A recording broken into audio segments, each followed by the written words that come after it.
나정미 변호사님 그리고 김두정 변호사님 오랜만에 스튜디오에서 뵙게 됩니다. 안녕하세요. 반갑습니다. 네, 안녕하세요. 네, 안녕하십니까. 네, 우리 공통점이 있죠. 저희 사무실도 새롭게 지금 단장이 됐고요. 우리 또 라인킴 합동법률사무소도 이사 갔잖아요. 네, 저희도 한 자리에서 10년 넘게 있다가 이번에 이제 본사를 맨하튼으로 펜스테이션 근처로 옮기고 그 다음에 여러분들 그리고 저희들의 고향 베이사이드 우리 한인타운에 계속 그 우리은행 노던 블루바드 우리은행 바로 위에 거기 215, 110의 경찰서 길 건너 거기 2층에 또 베이사이드에도 지사를 차렸습니다. 그렇군요. 맨하탄에 본사가 있고 또 지사가 베이사이드 지금 말씀하신 대로 215-10 노던 블루바드에서 만나보실 수 있어요. 예전 베이사이드 지점과 좀 이렇게 건너편으로 가신 거네요. 가깝죠. 가깝게 건너편. 네. 저희 방송국과도 가까워서 이웃사촌이 됐어요. 네, 맞습니다. 방송국도 너무 예쁘네요.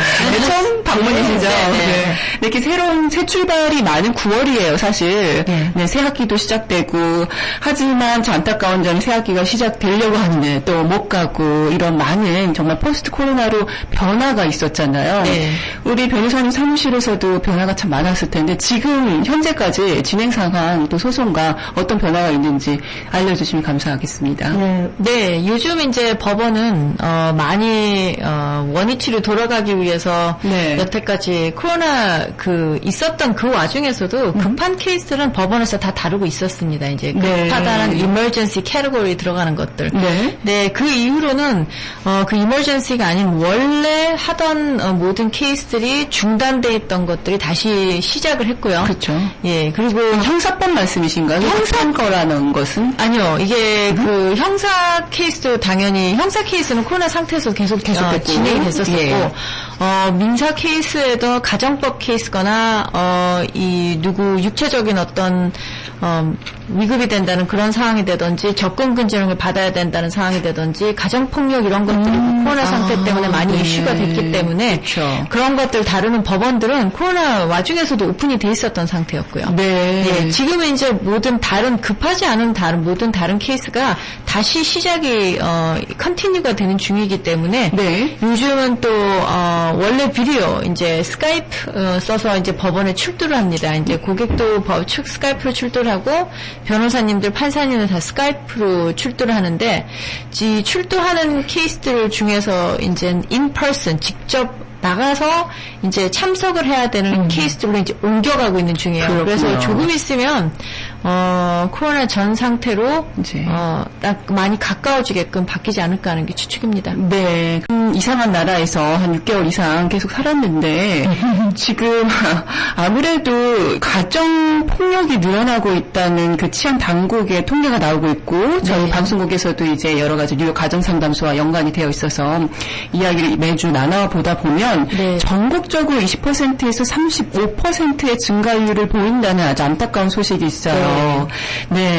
여러 가지 주 법이 다 다르겠지만 가정 폭력은 신체적인 폭력뿐만 아니라 여러 가지 경제적 학대 여러 가지가 있을 텐데 이 뉴욕의 상황은 어땠는지 또 고객들 중에서도 그러한 좀 안타까운 소식이 있었는지 궁금해요. 네, 안타까운 일이지만 이 코로나 상태 때문에 제 생각에는 모든 사람들이 밖에 출입이 한참 동안 안 됐던 것도 이유가 됐을 테고, 그리고 이 일 때문에 한 공간에서 있다 보니까 거기에 대한 스트레스도, 이제 잘 지내시던 분들도 거기에 따른 스트레스가 있을 테고, 거기에다가 이제 아이들까지, 이제 가정에는 아이들까지 집에서 모든 식구가 같이 있다 보니, 그런, 스트레스 받는 일들이 많아서 그랬던 것 같아요. 경제적인 스트레스에 정신적인 스트레스까지 받으시니까는 이런 일이, 가족 안에서 이런 일이 많이 일어났고요.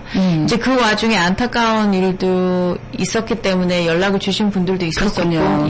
저희가 좀, 한국 문화가 있을 수도 있는데, 부부싸움은 칼로 물베기, 이런, 이야기도 있어서, 어느 정도의 그 피해자가 어떤 잘못이 있기 때문에 또 그런 것이 아니 아니냐 이런 얘기도 있고 지나치게 좀 관대한 부분도 없지 않아 있을 수도 있는데 우리가 미국에 살아갈 때 민사와 또 형사법으로 다룰 만큼 굉장히 가정폭력 문제를 심각하게 다루잖아요. 네. 좀 어떤 그 기준점이 있을까요? 저희가 알아둬야 어디서부터 폭력으로 좀 생각을 해야 되는지 그냥 피해자들이 꼭 신고를 한다기보다는 본인이 피해자라는 그 사실을 인지하고 있는 것도 굉장히 중요하다는 생각이 좀 들 것 같아요.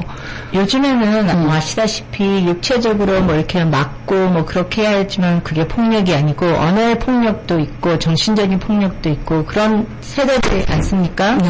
그런데 우리 한국 분들이 아실지 모르겠지만은 그 피해를 당하시면서 오히려 그 사건이 피해자한테도 나쁜 사건으로 이렇게 바뀌어질 수 있는데 왜냐하면은 아이들이 같이 엄마 아빠랑 그 한 집에서 그런 사건들을 겪으면서 목격하면서 아이들에게도 피해가 네, 그 아이들이 겪고 있는 그런 정신적인 피해나 그런 것을 요즘에는 아이들을 보호하는 기관들이 그런 것 자체가 그 피해를 받는 쪽도 당신도 잘못이 있다 이런 식으로 지금 판결이 나는 사건들이 있기 때문에 네. 이제 조사가 나오면은 어쩔 때는요 참 놀라게도 그 폭행을 당하시고 참으시면서 사시고 계시는 부모도 이제 아이들한테 그런 신경을 쓰지 않았다 하는 사건으로 이렇게 건거는 아니죠. 네. 가정 법원의 사건이 시작이 될 수 있습니다.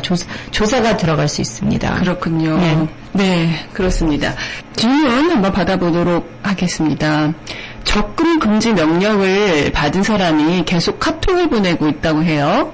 네, 어디서 보내는지 알 수는 없지만 타주에 있는 것 같기도 하고요. 근데 궁금한 것은 접근 금지 명령을 어긴 것이 아닌지 궁금하고 또 막을 수 있는 방법이 없는지도 알고 싶습니다. 라고 주셨어요. 예, 짧은 답은 어긴 것이고 그러니까 접근 금지령은 하나의 명령이죠. 법원에서 나오는 명령인데 그 명령은 판사님이 내리신 명령이기 때문에 접근 금지를 통해서 보호를 받고 있는 사람이 먼저 연락을 해도 그 사람의 명령을 어기는 것이 아니고 그렇죠. 그 명령을 내린 판사님의 법원의 그 오더를 우리가 어기는 것으로 취급이 됐기 때문에 네. 어떤 상황을 많이 보냐면은 어떤 폭행 사건이나 어떤 사건이 있어서 누가 검거가 돼요.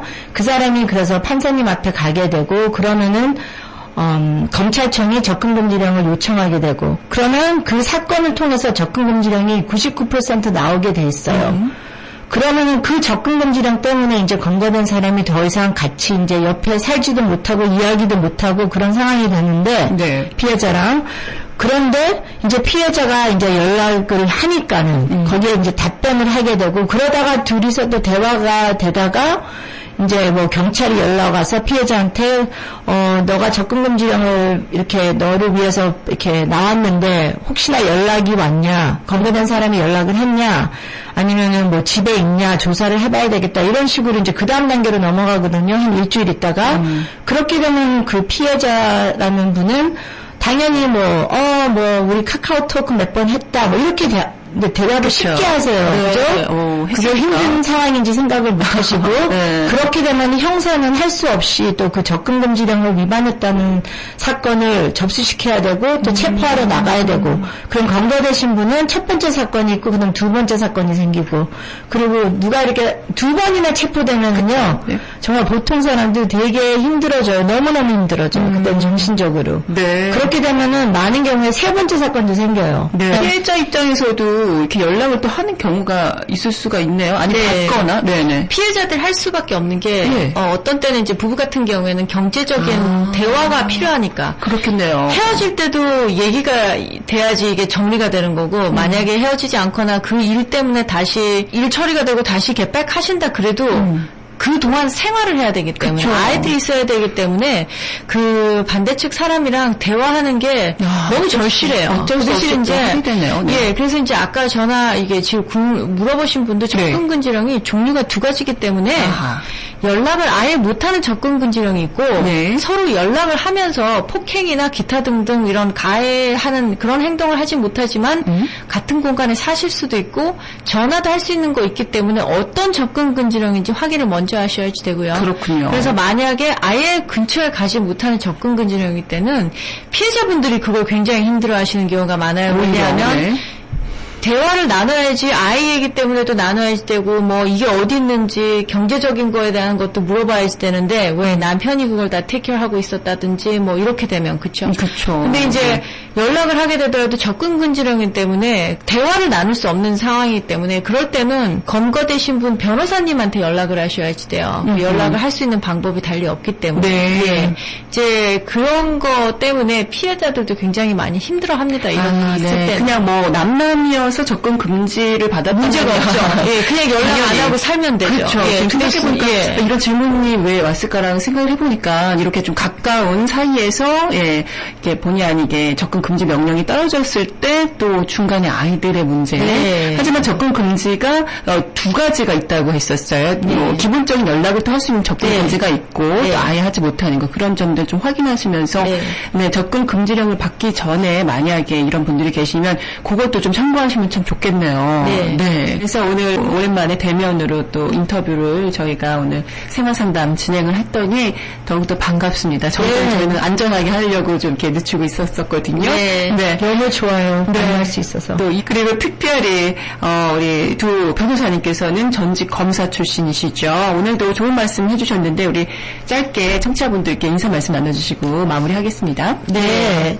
여러분들 저희 그동안 10년 넘게 한 자리에서 베이사이드 노던 215가 사무실에서 만났는데 이제 더욱더 더 좋은 서비스를 하려고 맨하튼으로도 네. 그 다음에 또 바로 우리은행 215가 똑같이 길 건너서 지금 베이사이드 오피스에 있습니다. 많이 찾아와 주시고 같이 열심히 해봅시다. 네, 고맙습니다. 네. 생활상담 지현이었습니다. 고맙습니다.